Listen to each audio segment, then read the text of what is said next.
Deshaun leaves when Addie does, but the skis and I do not have to depart immediately, so we retire with Joe to his room, where he invites us to hang out. "Hey, Joey," Skeezy says as he turns on Joe's lava lamp and we settle in on the lime green shag carpet. "Looks like Kelsey's got quite the thing for you, my man. She was on you like fleas on a dog." "What?" says Joe. "Not that you weren't encouraging it. You kept talking and talking, and she kept listening and listening and laughing at your dumb jokes." So she likes you." "So? Just making an observation." Skeezy turns to me. "Sorry, Bobby, 'cause I know you got this major crush on her and all." My cheeks turn the color of the big red glob rising to the top of Joe's lava lamp. Do I have a crush on Kelsey? I think maybe I do, but then being around Pam tonight, I'm not so sure. I decide that I hate hormones. Joe shrugs. "I'm just being nice to her," he says. "Nobody talks to her because she doesn't talk back. And my jokes are not dumb, for your information. I happen to be a very funny person. Anyway, if Bobby likes Kelsey, he can have her." "Nice," I go, "like she's a cookie that fell on the floor." "I didn't mean it that way," says Joe. He starts picking at the carpet while Skeezy finds a koosh ball to toss around. "Well, what do you mean?" Skeezy asks, bouncing the koosh ball off his knee. "I mean, if Bobby likes Kelsey, he can have her." "Hello." "I thought you'd be happy she likes you. I thought having a girl like you was supposed to be the key to eternal happiness or something." "Boy," I say, "for somebody who thinks love is a 4-letter word, you sure do have it on the brain a lot." "Just making conversation," says the skis. "Well, here's a 3-letter word to help the conversation along, okay?" Joe says. He stops his picking, which gets Skeezy to stop his bouncing, and they eyeball each other.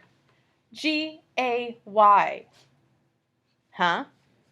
"I've told you before, Skeezy. I'm gay." "You said maybe you thought maybe you were. I didn't exactly believe you." "Well, now I'm telling you I am." "You don't know that." "Don't tell me what I don't know. Look around my room, okay? What do you see?" Skeezy gives Joe's room the once-over and starts ticking off what he eyes. Books, CDs, computer, tie-dyed butterfly chair with smiley face pillow, big stuffed flamingo on the bed, antique floor lamp with fringed shade, posters of Madonna and Cher and Leonardo DiCaprio in a t-shirt.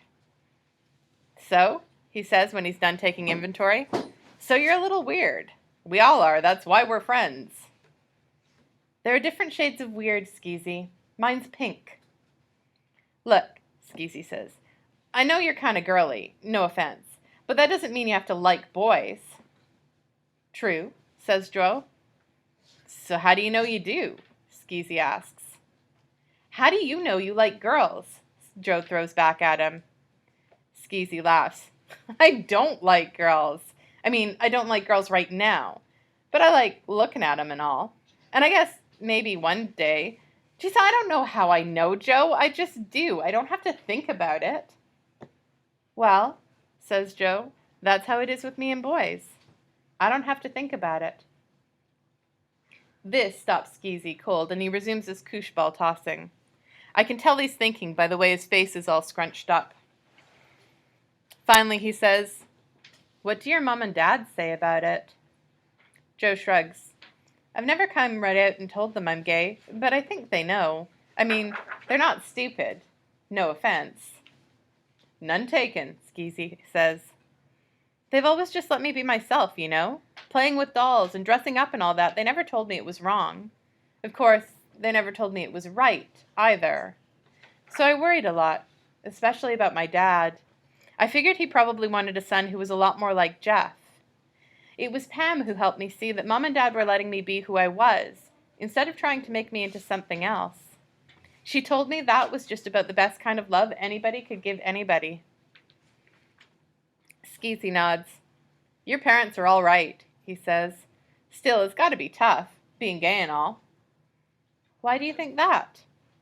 "Well, take the dance, for instance. If Bobby wants to go to the dance with Kelsey," I start to object. "I'm just saying," Skeezy says, heading me off. If Bobby wants to, and let's say, just say for the sake of argument that Kelsey wants to go with him, well, that's okay. Nobody's going to make a big deal of it, you know? But what if you want to go with somebody? I do, Joe says, before he thinks to stop himself. He glances my way on account of my knowing his secret. You do, says Skeezy. Who? Not that it's going to happen, Joe says, but I like somebody. Come on, give. You won't tell anybody? Jodan, it's me, the Skis. Okay. I like Colin, all right? Colin? Yes, but if you tell anybody, I would have told you before this, Skeezy, but I don't know. I wasn't sure you'd understand. Oh, man, Skeezy says, hitting the side of his head with his hand. Did you know about this, Bobby? Uh-huh, I say, since the end of 5th grade. Why didn't you tell me? If I'd known last week, even, it would have saved me. Oh, I feel so stupid, man. What's Addie gonna say? Addie? What's she got to do with anything? Skeezy leans in like he's gonna tell us some big secret, which, in fact, he is. You gotta promise not to tell her I told you, okay? Pinky swear, Joe goes, and Skeezy gives him a look. Addie likes Colin too, and I told her I'd be like a go-between. So that's why you were putting something in Colin's locker, I say. I saw you. Joe asks, what did you see? I bet it was a somebody likes you note. Am I right? Skeezy nods. I'm trying to fix them up. So much for being a cynic about love, I go. I am for me, Skeezy answers. No reason other people can't be happy, if that's what they want. Joe gets quiet. It doesn't matter, he says. Go ahead and fix Addie up with Colin. She's got a lot better chance than I do. Who am I kidding? All of a sudden, we're both staring at Joe, Skeezy and me, like we've never seen him before. I'm thinking about the first time I ever laid eyes on him, him standing there behind the screen door wearing a dress and all, telling me he's a boy, and I get to wondering if Skeezy's remembering the way he used to pick on Joe in kindergarten. Next thing I know, I've got my head in the Easy Bake Oven Joe got for his birthday when he was 6, I think it was, and how much he loved that thing. Whenever I came over to play, he would tell me that I had to be the father and he was the mother, and he would give me cookies he made himself. And I would always say, "You're a good cook, Molly," because that was his name when he was the mother, Molly. And then I'm looking over at Skeezy, and I am pondering on the fact that his real name is Schuler, and I do not know when he first started getting called Skeezy or dressing like a 1950s young hooligan. But I'm remembering that his dad used to ride around town on a motorcycle, all decked out in a black leather jacket, which is not the usual thing to do in Paintbrush Falls, and he got a lot of grief over it, but he did not care. Or at least, that's what he said. But then one day, he just up and left.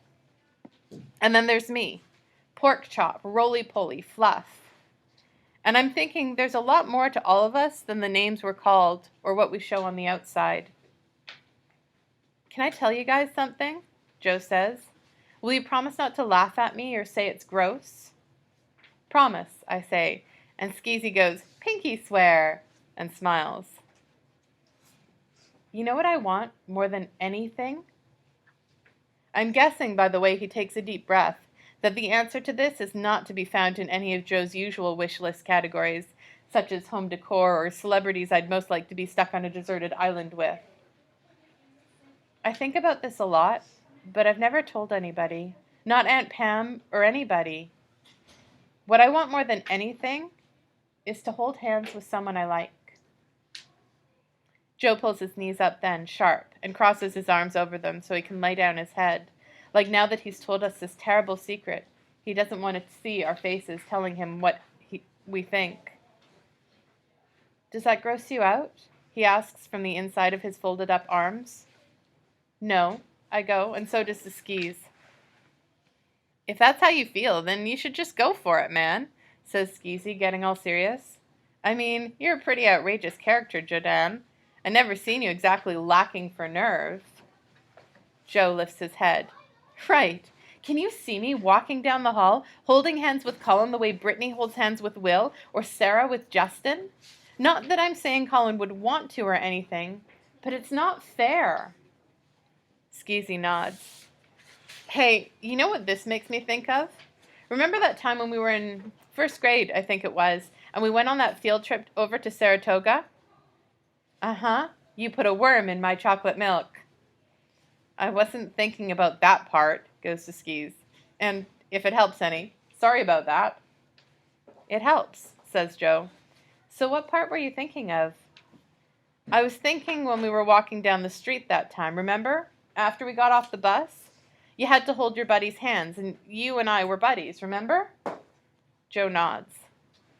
And this lady going by looks at us, and she says, "Oh, aren't you the cutest things?" And after she walks away, we look at each other and go, "Yuck." Joe says, "I remember." So how come we're not cute anymore? I mean, how come little kids are cute to everybody? Doesn't matter what they do. But when you do the same things a little older, you aren't cute anymore. You know? I mean, what kind of stinking deal is that? If you and I were walking down the street now and we were, holding friends, like back when we were buddies in first grade, nobody'd say we were cute. They'd call us fags. Or do something even worse. What's up with that? We sit there quiet for a time until Joe says, "That's the $1,000,000 question." The doorbell rings right below us, and I figure it is my dad to come and pick up the Skeez and me.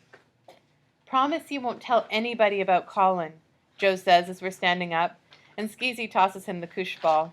We both slap Joe's palm, and Skeezy says, "Don't sweat it, buddy." As I'm riding home, and my dad and Skeezy are shooting the breeze, I get to thinking about the two of them, my dad and the Skeez, and about Joe and Addie too, and Mr. Kellerman and Pam and Kelsey, and even me. And what I'm thinking is this business of really knowing people, deep down, including your own self, is not something you can learn in school or from a book. It takes your whole being to do it. Your eyes and your ears, your brain and your heart. Maybe your heart most of all. I feel like I figured something out here, something important, something I thought was hard, but turns out to be pretty simple. It doesn't take a genius.